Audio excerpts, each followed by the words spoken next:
We've watched epic battles, galaxies at war, rings of power, superheroes saving worlds.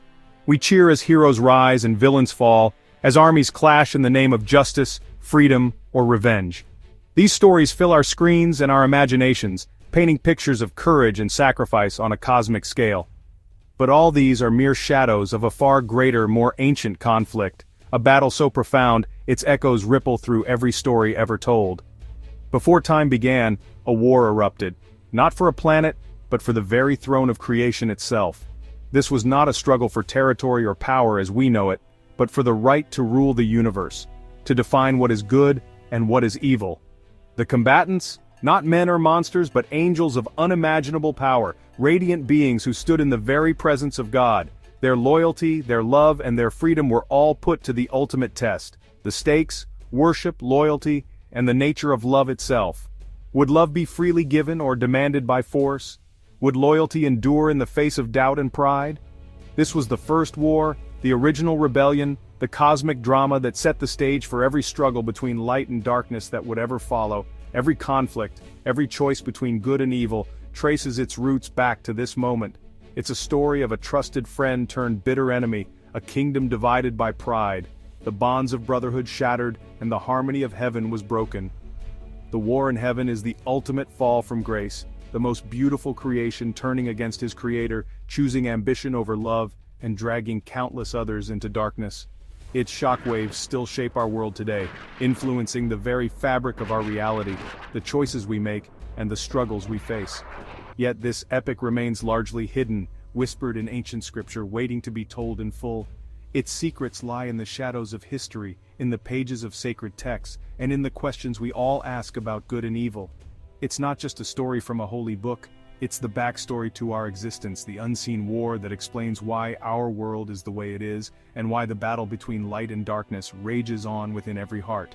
And it all began with a single prideful thought in the heart of the highest angel, a spark that ignited the greatest battle the universe has ever known. Want to see a movie like this? Like this video, subscribe and share it with a Christian filmmaker.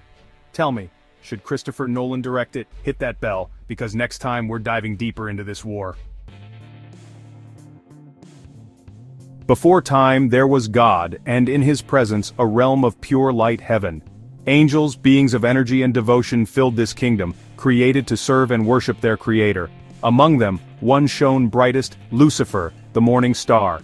He was the pinnacle of God's creation, wise, powerful, breathtakingly beautiful. He may have led the heavenly choir, his brilliance second only to God's. In this perfect place there was no conflict, no pride, only harmony and joy. Angels existed in a constant song of praise, a dance of light and love. Imagine the deepest peace and belonging, multiplied by eternity. That was heaven. Lucifer was not created evil, but good and glorious, honored by all. He had everything: proximity to God, immense authority, and the love of his creator. Yet in the heart of this magnificent being, a dark thought began to form. A seed of pride, ready to shatter perfection. This was the world Lucifer knew until he chose to want more. And that choice would change everything. What could possibly go wrong in paradise, a place of perfect beauty and harmony? One word: pride. Even in the most flawless of realms, the seeds of discontent can take root. For Lucifer, the admiration of his peers wasn't enough. He began to crave something deeper, something reserved for the Creator alone. He longed for the worship and adoration that belonged only to God.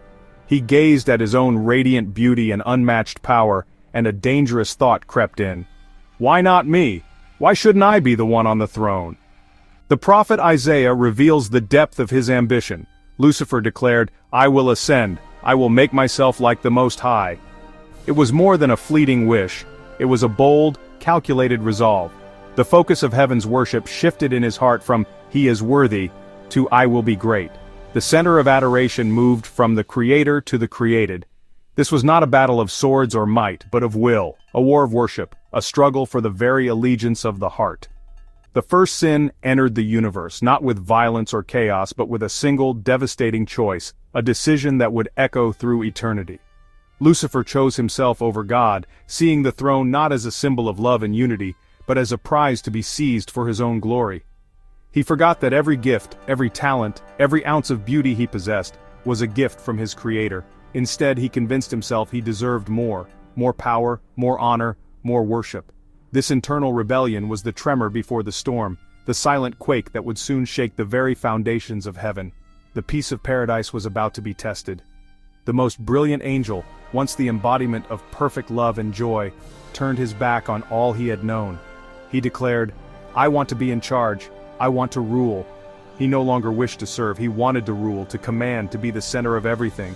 And so he began to spread his discontent, whispering doubts and stirring unrest among the angels, seeking allies for his impossible cause.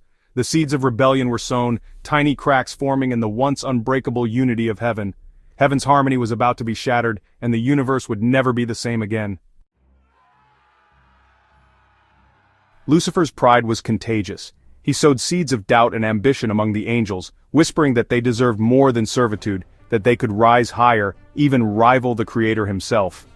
Charismatic and persuasive, he promised freedom and power, not servanthood. His words were like fire, igniting unrest in the hearts of many. He painted a vision of a new order where angels would no longer bow, but rule alongside him. Revelation describes a dragon sweeping a third of the stars from the sky, angels who chose Lucifer over God. These stars were not mere points of light, but powerful beings, each with their own glory, now caught in the web of rebellion. Not a small faction, but a vast army turned their backs on their Creator. Heaven fractured, harmony shattered, the very fabric of paradise trembled as friends became foes, and unity gave way to division. War was declared. Lucifer, now Satan, and his legions against Michael and the faithful angels. The air crackled with tension as the two sides prepared for a conflict unlike any before. There was war in heaven. Michael and his angels fought the dragon, and the dragon was not strong enough. The clash was thunderous, echoing through the cosmos. The battle was fierce, but the outcome never in doubt. Light clashed with darkness, but the Creator's power was absolute. Created beings cannot overcome their Creator. No matter their strength or cunning, they were still subject to the one who made them. Satan and his followers were cast out, expelled from God's presence. Their rebellion had cost them everything. The morning star became the prince of darkness. Angels of light became demons, their beauty twisted, their purpose lost. They lost their home, their purpose, their place in the light. Exiled, they wandered in darkness, haunted by what they once were. Cast down to earth, they brought their war and hatred with them. The seeds of rebellion took root in a new world. The cosmic conflict had a new battlefield. Earth became the stage for the next act in this ancient drama. The war in heaven was over, but the war on earth had just begun. Humanity would soon be caught in the crossfire. The echoes of that fall still shape our world, a reminder that the battle between light and darkness continues to this day. With a story this grand, why hasn't Hollywood told it? We see Norse gods and wizards on screen, but not the original cosmic war. The reason? The war in heaven is inseparable from its religious roots, about the God of the Bible, not a fictional force. Studios fear controversy, creative restrictions, and the challenge of portraying sacred beings without offense. The biblical account is powerful but sparse. Screenwriters would have to invent dialogue and arcs for beings of pure spirit. It's a monumental creative risk, both artistically and commercially. Perhaps Hollywood simply finds it too difficult, too controversial, and too sacred to touch. But imagine if someone dared to make this film. Forget robes and harps. Picture a reality of living light, angels as beings of power and glory, both beautiful and terrifying. Heaven would be a realm of impossible architecture, colors unseen by human eyes. We'd see Lucifer's original splendor, his charisma, and his tragic turn. The drama would unfold in whispered temptations, friendships torn apart, and the heartbreak of choosing sides. The battle would be a war of will and light, Michael blazing with loyalty, Lucifer's light twisted by pride. Visuals would be breathtaking, symphonies of color, shockwaves of power, stars falling as beings of light are cast down. The fall would be haunting, the descent from heaven's heights to the void. Faces twisted by terror and rage, the gates of heaven closing, silence replacing music, hatred where there was once love. The film would end with a shot of Earth, and the fallen star's gaze turning toward it. The war was not over, it had only changed its stage. The greatest battle was about to begin anew.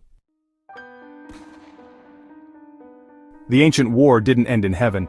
It moved to the human heart. The conflict that began with "I will" now echoes in our own ambitions and choices. Satan's goal shifted from God's throne to God's beloved creation, humanity. In Eden, he whispered the same lie, "You can be like God." Doubt, pride, and rebellion entered the human story, and the world has groaned under their weight ever since. Every act of violence, every broken relationship, every moment of despair is an echo of that first conflict. The Bible calls Satan the ruler of this world, the father of lies, still active, still deceiving. The spiritual struggle we feel is not just psychological, it's a reflection of this ongoing cosmic war. The war in heaven explains why a good world is full of pain. But the story doesn't end with the fall. It points to a final victory. And that changes everything.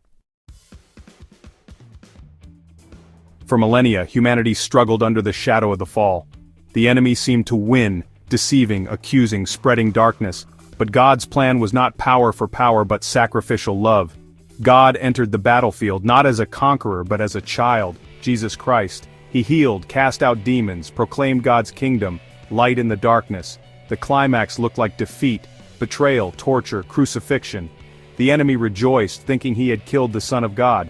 But the cross was not defeat, it was the altar where sin was paid in full. 3 days later the tomb was empty. Jesus rose, defeating sin, death, and the devil. The cross was the decisive battle, the resurrection, the declaration of victory. Christ disarmed the powers, triumphing over them. The enemy is defeated, a lion with no teeth, a king with no kingdom. He can still deceive, but his fate is sealed. The victory is already won. The war's outcome is certain. The war in heaven isn't just ancient history, it's the story that frames our existence. It began with a choice in heaven. It ends with a choice we each must make. Will we listen to the lie of pride, or the call of the Creator who fought for us? This epic tale is more than fantasy. It's the true story of the universe. The daily struggle between pride and humility, self-will and God's will, is our echo of that war. But we do not fight alone. The King has already won. The greatest epic is real, and you have a part to play in its final chapter. The victory is secured. All that remains is to choose to stand with the victor.